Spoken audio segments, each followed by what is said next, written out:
Hello and welcome to Direct Response Design Podcast, the first podcast, it seems, about direct response design. This way of making design specific for those who use direct marketing. This kind of design, which the main goal is to make the copy readable. And I'm aware that most probably a podcast to talk about a visual art, a visual craft, might not be the best, but honestly, I hate videos. I hate writing these kind of things. And as a part-time musician, I have all the gears to make a kind of quality podcast. So here we are. I am Davide Filippini. I am the first direct response designer in Italy, and now it's been 10 years that I'm doing this. And after launching my own company and then working for 3 years for the biggest direct marketing company in Italy as the chief design officer, I decided it was time to go back walking on my feet and try to explain and share the things that I learned in this year about direct response design and about direct marketing. Most probably, if you started listening to this podcast, you already know what direct marketing is. But let me introduce it again very quickly. In the world, there are two ways to make advertising right now. There is the brand awareness way, which is just communicating the brand and that you are open, that you are there and you sell something, but without a call to action. And then there is direct marketing, which is basically salesmanship on print, on paper, which means that has a direct offer, a call to action. Which means that also allows us to collect data about the results and make us capable to make our advertising better and better and better. Okay. Now this direct marketing philosophy, it's becoming kinda the normality because of internet, because the web, the online field, allows us to collect data very easily. We can see very easily the click-through rate, the return on investment of our campaigns on Facebook, Google, etc., etc. But this is not new. It's something that, especially in the US, was kind of popular since the beginning of the 20th century. One of the first books about this topic, Scientific Advertising by Claude Hopkins, was written around 1914, something like that. Okay? So here we are, brand awareness and direct marketing. Creativity versus direct selling. Even if, in my experience nowadays, making direct advertising, but with still a nice, pleasant appeal, became very, very important. In Italy, our customers are a lot skeptic. It's required a huge effort to persuade them to choose us. This is why, during the time, I started just reverse engineering the direct response design style of Claude Hopkins, David Ogilvy, Gary Bencivenga, Dan Kennedy, Gary Halbert's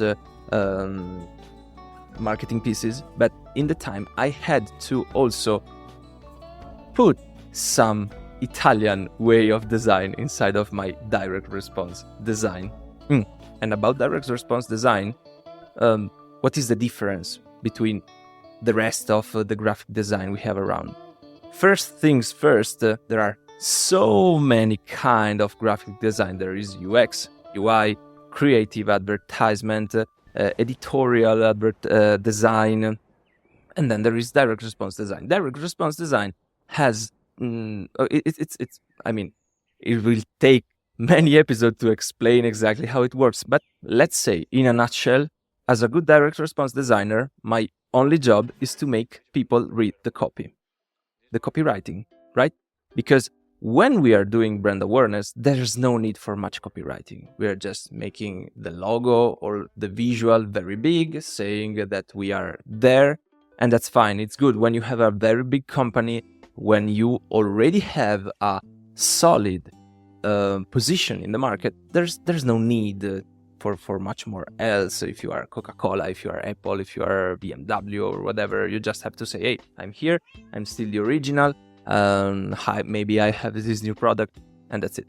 But when you're small, when you're trying to get into a new market, you need ways to measure your results, to measure if your advertising is performing good, which means most often that it's not enough just to write a bunch of lines of copywriting, just a tagline, a headline, and that's it. It's kind of the norm that basically we have salesmen on paper, on print, or on screen, which means that there's a promise, there's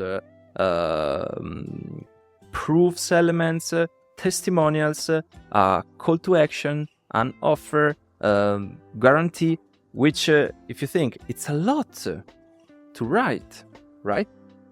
It's like if you took your best salesman, recorded the best negotiation with the best customer, and you take that negotiation and you write it down on paper.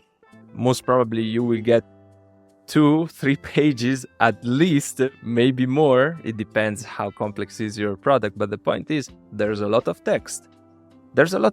And if you just transcribe it, most probably you will have in front of your eyes a huge text wall, a gray, boring text wall, which is not appealing, which is not easy to read, which will make you lose clients, customers. Why? Because they won't read, especially nowadays where the attention span is so low. And here I come with my direct response design, making that text alive with many tools. But let's just make an example, just with some cosmetics. Yeah, picture in your mind that text wall, and now add here and there some bolds, italics, underlinings, and some of those yellow markers. I don't remember the name right now. By the way, of course, you notice that I am not a native English speaker. I'm Italian, which means that my accent, it is what it is. But also I will lack some words and pronunciation here and there. But I hope it will not bother you too much. I hope that still you will get the core of this podcast, which is learning that 20% of information you need to lead and manage designers who has the remaining 80%. Pareto. I know you know Pareto. I know you read a lot of business books, and Pareto is always there to explain something. And in this case, you don't need to become a designer. This is a direct response designer. This is not a podcast for designers or direct response designers. This is a podcast for businessmen who want to learn how to make their advertisement better, more appealing, more readable. Because when it comes to salesman on print, direct response design, and direct response copywriter, more readers mean more sales. It's that easy. And as said, as a direct response designer, my only job is to make people read the copy. Okay? This is what my teacher, Lori Haller, taught me in the past years, and I'm here to convey that to you again and again, because I think it's very important to remember that the first thing when it comes to design, direct response design, is legibility.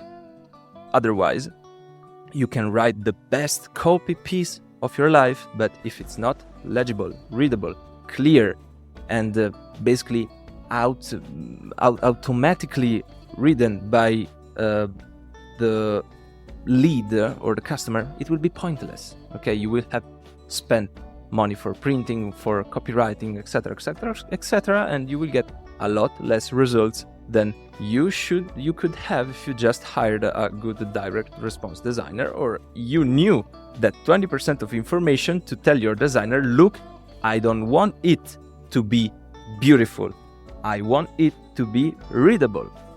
Even if, as said, during this year, it's almost 10 years I'm doing this job, and I learned that if you work properly, beauty and legibility can be on the same page. Literally, there's no need to be that ugly, even if, as we will see in the next podcast, sometimes ugly performs better, but there's no a real necessity for this. Okay, if you work properly to make the text readable and to make the medium you chose very appealing, there's no need to be that ugly. You can be both readable and persuasive, and at the same time you can give to your customer a piece of marketing which is also precious, which is also good looking, something that they will keep and not throw away. And this is something that happens so many times in my career. I still have some clients that tell me that maybe a magalog or a bookalog I made for them is still sold on Amazon, for example. It is just basically a huge sales letter, but when this sales letter has a nice cover and looks like a proper book or a proper magazine, it seems that for people it's a shame to throw it away. And this is where I want to bring you with this podcast. I want you to produce such beautiful marketing and advertising pieces that people will conserve, will keep them, because they are so good to be thrown away. And direct response design helps us to do this. In the next episodes, we will take a look about legibility, readability, Trojan horses, emotional contents, layout, everything that you need to learn how to be sure that your copy, your hard work copy, will be read from your clients, even if they have a few time, even if they are not strong readers. There are literally biohacks to make the copy more readable, and it's all science-based. You will very rarely listen into this podcast something about my own taste when it comes to design. I am one of the few designers in this world who cannot draw. Okay, my drawings are horrible, but I studied instead the brain, the neurosciences of reading, to be sure that a bunch of words on paper will be read even from the most distracted person. Okay? I think that's it for this first episode. I'm curious to hear your opinion about this podcast, and you can reach me out on my website, which is filippinistudio.com. Filippini with 2 P's. Okay? The website is in Italian, but it's automatically translated in English. There is a button to do that, and you can also find the contact section and send me an email to let me know if you like this podcast first or not. I honestly looking forward for your feedback, but most important, you can also ask me to talk about something you're interested in when it comes to design, when it comes to make your copy more readable. Okay? It was a pleasure to have you here. Have a nice day. And remember, as a direct response designer, our job here will just be to make our copy very readable. Have a nice day.